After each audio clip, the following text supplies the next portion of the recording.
más afines a la convivencia, a resolver los problemas sociales, ¿no?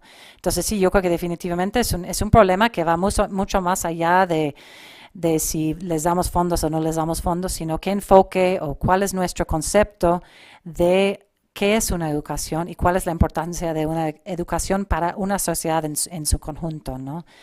En cuanto al sí, sí conozco movimientos que también están enfocados en otros temas más como particulares de la gestión universitaria o la, no sé, la democratización de la universidad. Yo creo que obviamente los movimientos en la UNAM durante en de 68 al de 86, al de 99, no eran nada más una cuestión financiera, sino la falta de acceso y espacios. Yo creo que en Estados Unidos no hay tanto ese enfoque, no suelen ser muy politizados los estudiantes para temas de la propia universidad. A veces son de grupos muy particulares, por ejemplo, yo me acuerdo cuando yo estudié, había un grupo que protestaba contra decían que la libertad religiosa no incluía que nuestro dormitorio tenía que pagar la comida kosher para la comunidad judía. Entonces había como un tema ahí, pero obviamente de un grupo y pelearon muchísimo por eso con un lado acusando al otro de antisemita, etcétera. Pero realmente fue un tema muy focalizado. Más bien un poquito más separado, María. Más separado. Sí. Ah, ok, perdón. Eh, pero yo creo que en Canadá sí se enfoca más en la cuestión del derecho de la educación, de los espacios dentro de las universidades y en Inglaterra un poco más, pero yo creo que eso es un fenómeno un poco más de América Latina. Yo creo que los estudiantes universitarios en las universidades, muchas veces en países como Estados Unidos, hay una actitud de que estamos aquí para aprender y no vamos a hacer grilla y no vamos a meternos con esos temas, en parte porque estamos pagando mucho y no tenemos tiempo para perder tiempo en esas cuestiones esotéricas, por más importante que pueden ser. Digo, yo no digo que está bien, pero en general suele ser una población muy apolítica, puede tener sus temas políticos porque quieren ser futuros políticos. Entonces se arma el club de los demócratas y se protesta a favor o en contra de un republicano y cosas así, pero de temas universitarios no es muy común. Sí. Bueno, entonces hacemos otra ronda de preguntas. ¿Quiénes quieren preguntar? A ver, ahí, vamos aquí también de aquí, de abajo, ahí, sí, ahí, sí. Muy bien, buenas tardes. Eh, Mi pregunta es muy concreta. Quería preguntarle si el modelo este de préstamos estudiantiles estaría ya descartado por usted o qué recaudo se podría tomar para rescatar elementos de este modelo de préstamos estudiantiles que está generando estos movimientos estudiantiles en Europa y Estados Unidos. Pues como recomendación para, por ejemplo, aquí en México o en países de Latinoamérica, ¿no? Sí, a ver, ahí arribita, ¿quién más?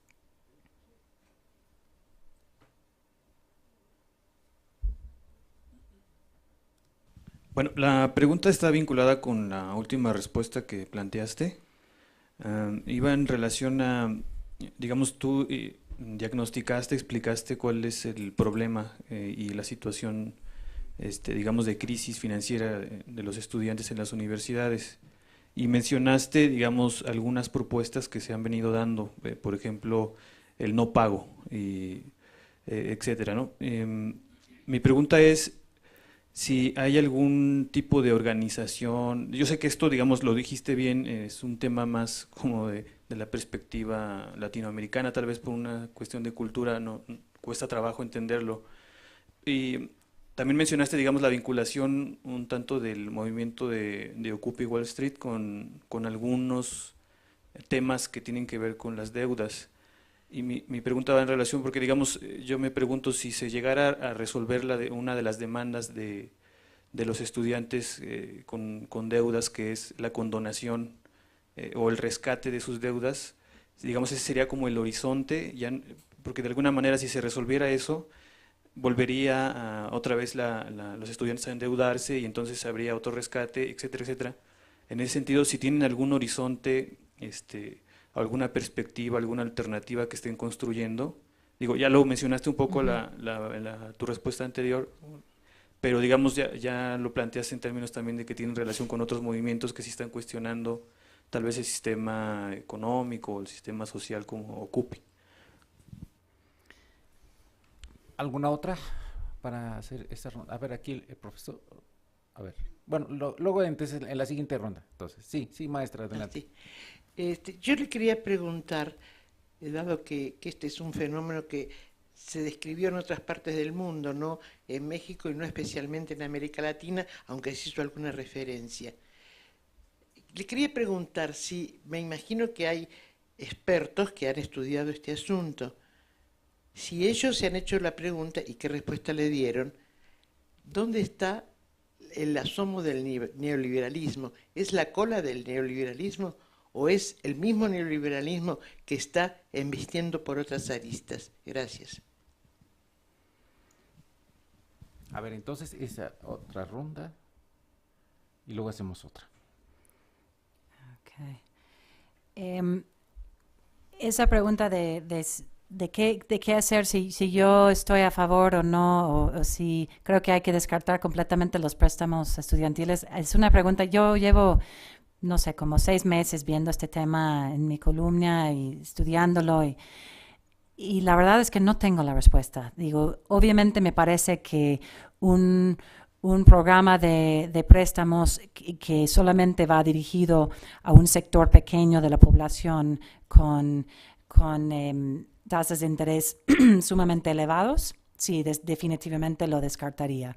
Sí creo que hay que reintroducir programas de becas, que hay que ampliar los programas de becas, pero sí es un tema, qué hacer, cómo hacer que la educación llegue a todo el mundo.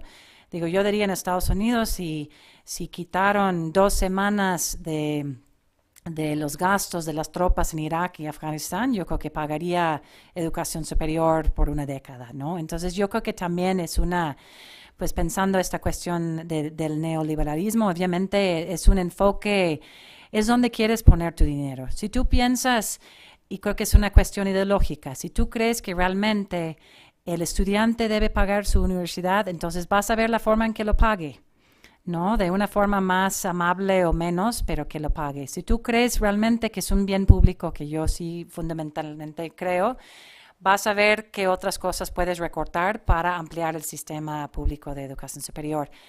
Ahora es muy difícil cómo abrir a cada vez más personas si todo el mundo tiene el derecho de ir a la universidad. Eso es una pregunta que muchos hacen. Pues no todos podemos ser ingenieros, dicen muchos. Yo creo que todos tenemos el derecho de ser ingenieros si queremos ser ingenieros. Yo creo que todos tenemos el derecho de escoger qué queremos hacer con nuestra vida y no porque venimos de una familia pobre estar endeudados de por vida, ¿no? Pero cómo arreglar la situación actual, yo creo que hay mucha gente trabajando en eso y es muy, muy complicado.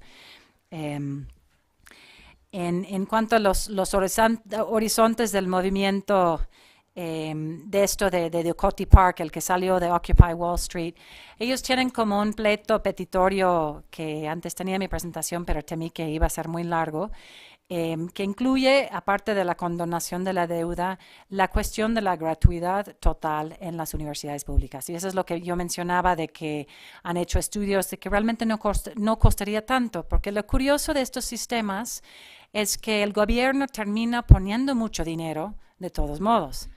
Pone mucho dinero en los préstamos y luego el estudiante lo tiene que pagar y el gobierno tiene que cubrir esta cada vez mayor tasa de morosidad en las deudas. Entonces es un sistema sumamente complejo que opera bajo la lógica de que el estudiante tiene que pagar. Entonces ellos están diciendo, eso es absurdo, quitemos esa lógica, implementamos un sistema universitario público realmente gratuito, y eso va a resolver una parte, por lo menos, de la población.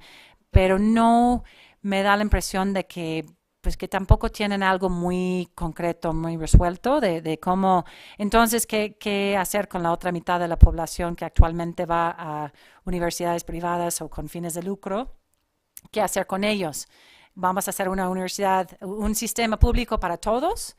Entonces, esto sí costaría más de lo que están hablando ahorita en los análisis, ¿no? Yo siento que es un momento muy interesante, como que apenas se están explorando muchas alternativas, pero no he visto muchas respuestas o muchos proyectos muy, muy concretos de cómo resolver el problema, ¿no?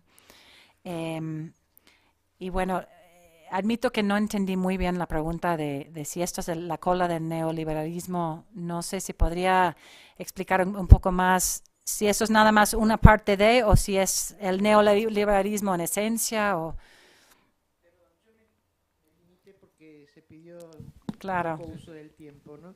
Entonces, me refiero si es el liberalismo que se va o al liberalismo que está buscando otro recoveco por donde entrar, ¿no? Son, sobre todo en nuestras sociedades, las sociedades latinoamericanas y las sociedades africanas también, esto es muy importante, saber si somos objeto de uso, eso quiero significar, ¿no? Si de alguna manera somos personas, seres, grupos, sociedades, que estamos al servicio de, sin darnos cuenta, ¿verdad? Eso quiero saber.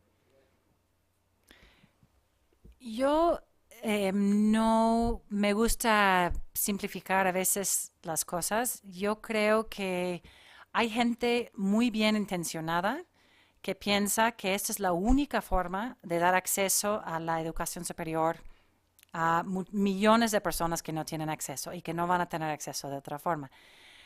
Pero también creo que hay muchos que ven una forma de ganar mucho dinero a través de este tipo de sistemas. El problema es que se mezcla todo, ¿no? Por ejemplo, el Banco Mundial, el Fondo Monetario Internacional, el OCDE, sacan reportes en lo cual cuentan las bondades del sistema de los préstamos estudiantiles y luego la pasan al escritorio del presidente Calderón. Si el presidente tiene en mente quiero lastimar a muchos estudiantes o si honestamente piensa en base a estos estudios que es la mejor forma de dar acceso a más gente a las universidades privadas, pues digo, solo él sabrá, ¿no? Pero definitivamente hay una presión muy fuerte, entonces se convierte como en un bien común, esta idea de que la educación superior no es un derecho, es un privilegio. Si quieres tener acceso a ese privilegio, te va a costar. Entonces yo creo que ese concepto ha ganado mucho terreno en las últimas décadas y siento que estamos en un momento de fuerte cuestionamiento con eso, a la mano con el cuestionamiento hacia todo el sistema capitalista como lo conocemos, ¿no? Y el modelo neoliberal. Muchas preguntas han surgido en los últimos 3 años de sectores que uno igual no imaginaría, ¿no? De muchos financieros de Wall Street diciendo estamos asqueados por los abusos de nuestros compañeros y sí creo que hay un cuestionamiento ahorita en torno a este modelo, pero creo que también hay muchos hacedores de políticas públicas que a lo que tienen acceso son estos modelos, el mismo ejemplo, vuelvo al ejemplo de Sri Lanka, que todo el discurso en los periódicos actualmente en Sri Lanka es, pero si todo el mundo tiene universidades privadas, ¿por qué nosotros no? ¿No? Entonces, sí hay una cuestión de un desfase en dónde está el sistema de cada país y cuáles son los debates que se están dando. Y creo que en muchos casos pues se queda con la información que igual era de hace 20 años o simplemente dice nosotros no hemos llegado hacia ahí si queremos llegar y se traslapan estos debates, ¿no? No sé si le contesté. A ver, profesor, y luego regresamos a los sedes, sí.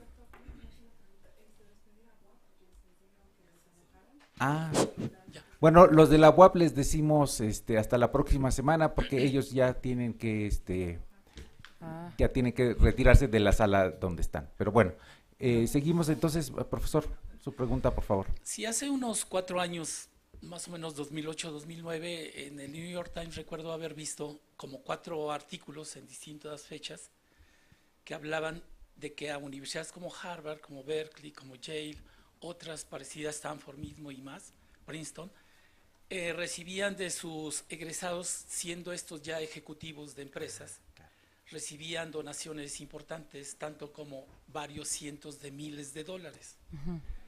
Bueno, la pregunta sería si esto está extendido, si se puede ver incluso como una especie de modelo alternativo ante la retirada del Estado. Bueno, esto es en Estados Unidos, pero dado que en general en el mundo, por la implantación de la política llamada neoliberal, el Estado está en retiro, ¿no? De participar menos en la inversión, en apoyar, por ejemplo, la educación, salud, etcétera, ¿no? Entonces, la pregunta sería si esto se mantiene, pero además hay un aprovechamiento que se indicaba ahí también. Se invertía en en los fund hedge, ¿no? En fondos de inversión, y que estaba redituándoles bastante, como 40,000 millones de dólares. O sea, hablaba de un periodo de tiempo, pero la cifra que recuerda tal, ¿no? Debe ser seguramente algún periodo. O sea, que habían obtenido unos beneficios de ese monto, ¿no? Entonces, bueno, puede ser demasiado, es exagerado, suena demasiado.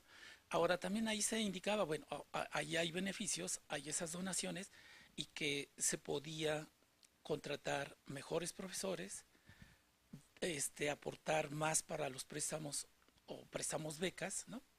Y en ese sentido podía haber cierto beneficio para la propia institución en el ámbito de lo académico y directamente para con los estudiantes. La pregunta es si esto ha conducido al mejoramiento también de la educación, y de alguna manera tú cuestionaste muy de pasada, pero hay cierta información contradictoria, que podía no ser tanto que esas universidades, citabas algunas de estas, como que pues no precisamente mejoraban, ¿no? Bueno, habría que ver si hay esto, si lo has repensado, si se puede repensar que sí hay mejora, porque al final de cuentas también has señalado que tienen más oportunidad de empleo, por ejemplo, ¿no? Los egresados de ahí. Entonces, ¿a qué se debe en todo caso esto último? Sí, no, muy buena pregunta. Es este fenómeno de lo que se llama en inglés el endowment, que es yo cuando escribo de este tema en español no he encontrado una buena traducción, porque parece que no existe de esta forma tan generalizado, de que los alumnos, los egresados, pues son campañas generalizadas todos los años de donar a la universidad donde estudiaste, y a veces hay hay gente que da $20, hay gente que da millones de dólares. Eso sí es una práctica que tiene toda la historia de las instituciones en Estados Unidos. Entonces, por ejemplo, en el caso de Harvard tiene, si mal no me acuerdo, 40,000 millones de dólares en su endowment, que es el que más tiene. Y cuando se compara, ¿por qué Harvard sale primero siempre en los rankings? Pues Harvard tiene eso, y ¿qué tienen las otras? La segunda, creo que después de Harvard, no me acuerdo si es Yale o Princeton, pero el segundo es como en la orden de 16,000 millones de dólares, que también pues es una fortuna. Y eso ha crecido. Yo hace 20 años me acuerdo que Harvard tenía 10,000 millones de dólares. Entonces en 20 años ha crecido 30,000 millones de dólares su fondo. En lo que afecta esto, en el caso de Harvard, por ejemplo, ya hace pocos años anunciaron que ningún estudiante debe rechazar a la universidad por necesidad. Es decir, Harvard les va a dar una beca, una combinación entre beca y préstamo para algo que puedan manejar, para que la decisión de si estudian o no en Harvard no depende de eso. Eso sí es un lujo que tiene Harvard, porque se fundó en 1630 y tantos, entonces tiene 350 años o más de recaudar fondos de esa forma, ¿no? Yale es mucho más, no sé, se fundó 100 años después o 150 años después, no sé, entonces tiene menos dinero, menos tiempo Pero lo que parece con estas cosas es que por más astronómica que parece la cifra, es como si no hubiera límites, ¿no? Entonces uno diría, bueno, Harvard tiene más dinero que algunos PIBs de algunos países pequeños, ¿no? Una institución. Entonces debe ser muchísimo, igual ellos podrían empezar a donar a otras instituciones, pero en la realidad lo que hacen es incrementan, levantan la barra.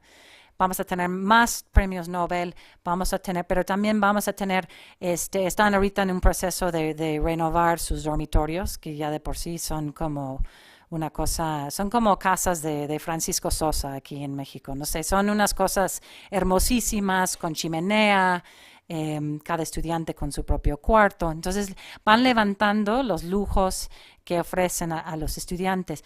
Si esto es una reacción al retiro de fondos por parte de los estados, definitivamente algunas universidades públicas sí apelan a sus egresados diciendo el estado de Oklahoma ya nos quitó un 40%, por favor ayúdanos, y ayudan a recaudar fondos. Pero no creo que necesariamente hay una relación. Es una cosa de prestigio donar a tu, es como una práctica muy común, donar a tu universidad lo que puedes, y luego igual te ponen tu nombre en un dormitorio, en una ala del Museo de Arte, etcétera.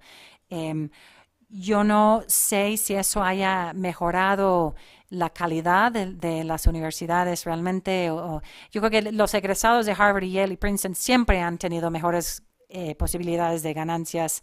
Igual antes dependía de una combinación de que de por sí venían de la élite, estaban preseleccionados. Antes en Estados Unidos, no sé, tan reciente como los 60s, los estudiantes en las prepas de internado muy de lujo, exclusivos, pues el director de la prepa preguntaba a los estudiantes, ¿quieres ir a Harvard, Princeton, Yale, Stanford? ¿Dónde quieres ir? Y escogían, ¿no?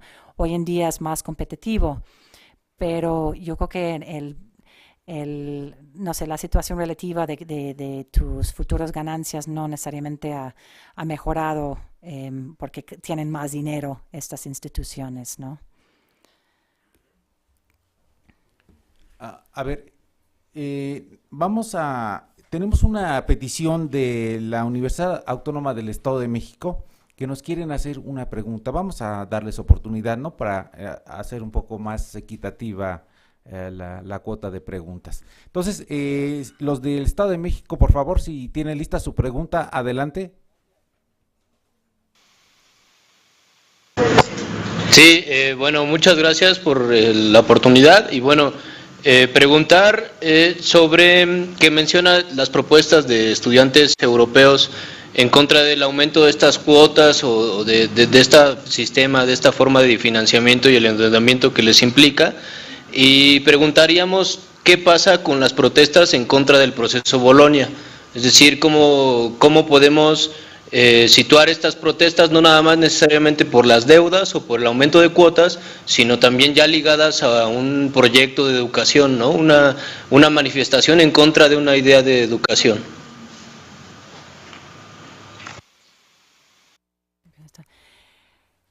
Yo no he visto que el tema de Bolonia haya sido central en las protestas en Inglaterra. Yo creo que en parte ellos no están tan metidos en esto. Siempre Inglaterra se considera un poco como una isla, ¿no? No es parte de la Europa continental. Según entiendo, las protestas en contra del proceso de Bolonia han sido más en otras partes de Europa continental.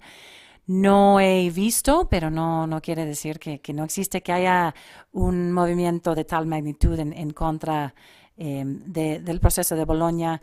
Yo creo que, pero sí, obviamente es parte del discurso, es parte de esta cuestión de la homogeneización de la educación superior, esta idea de que todos los países de Europa van a tener el mismo sistema. Digo, si los de Inglaterra ni siquiera quieren tener la misma moneda, pues obviamente menos quieren tener el mismo tipo de instituciones. Yo creo que también en Europa, digo, en Inglaterra hay una especie de elitismo o de actitud elitista de que nosotros tenemos, después de Estados Unidos, el mayor número de instituciones en los rankings. Entonces, el que nos digan que debemos ser lo mismo que una universidad en Hungría, pues no necesariamente estamos de acuerdo. Pero en respuesta directa a tu pregunta, no he visto que haya sido un tema central, por lo menos en las protestas de los últimos 2 años. Bueno, La última pregunta aquí, Carlos.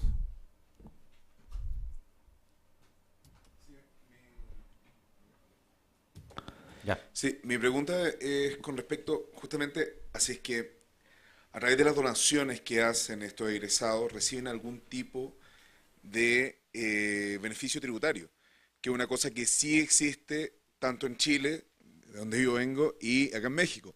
Lo cual es sumamente interesante porque finalmente, bueno, uno lo puede leer como desde Gramsci, es cómo finalmente él la disputa de la hegemonía con bienes que son del Estado que dejan de ser el Estado. Entonces, finalmente, en particular el caso chileno, existen muchos sectores de derecha y muchas empresas que terminan invirtiendo en las universidades que les parecen y finalmente en la educación que a ellos les interesa que se entregue. Es decir, universidades de élite y también universidades que están formando técnicos, que están formando, no sé, una masa de trabajadores que son muy afines a los intereses que finalmente tienen como grupo socioeconómico. Eso. Sí, yo creo que definitivamente es una cosa de la reproducción del status quo de la sociedad. Alguien es egresado de una institución y quiere que haya más gente como él y que el sistema sigue funcionando así. Una cosa que yo creo que a mí me ha impactado mucho conociendo la UNAM y otras universidades en América Latina es ese compromiso social que tienen las universidades públicas en América Latina, que francamente no existe en Estados Unidos. Sí hay universidades públicas que tratan de resolver problemas, temas de la sociedad, pero no es un parte central. Digo, la única protesta grande que yo me acuerdo o manifestación en los 4 años que yo estudiaba en Estados Unidos era porque a Harvard le votaron el número 1 en el reporte de los rankings. Entonces hicieron una manifestación de cientos de personas en la escalera de la biblioteca, que por cierto es la segunda más grande del mundo después de la biblioteca del Congreso de Estados Unidos. Estamos hablando de un mundo, así un pequeño mundo en sí, en una sola institución, diciendo somos número 1, ¿no? Y levantando así pancartas y definitivamente eso funciona y sí, hay deducibilidad por esos donativos. Entonces sí, estamos donando y no es una caridad. Ni Harvard, ni Princeton, ninguna de estas instituciones son caridades, pero como son educativos, pues se argumenta que es una donación pues a un servicio público o una caridad de la especie como si fuera una ONG, y definitivamente no lo es. Y otra cosa que me impacta es la ausencia de esa misión en las universidades de que estamos ahí para servir a la universidad. Yo no hablo de clases de valores, no creo que debería haber como presión explícita de valores, pero el que hayan entrenado en Harvard, no sé, 4 o 5 dictadores que puedo pensar, ¿no? Y un expresidente mexicano, ¿no? Habla de que simplemente estamos entrenando, afinando la maquinaria para ganar más y para dominar. Y no sé, por ejemplo, un año en la graduación tienen la práctica de invitar a gente muy importante para venir a dar un discurso a los estudiantes y animarlos.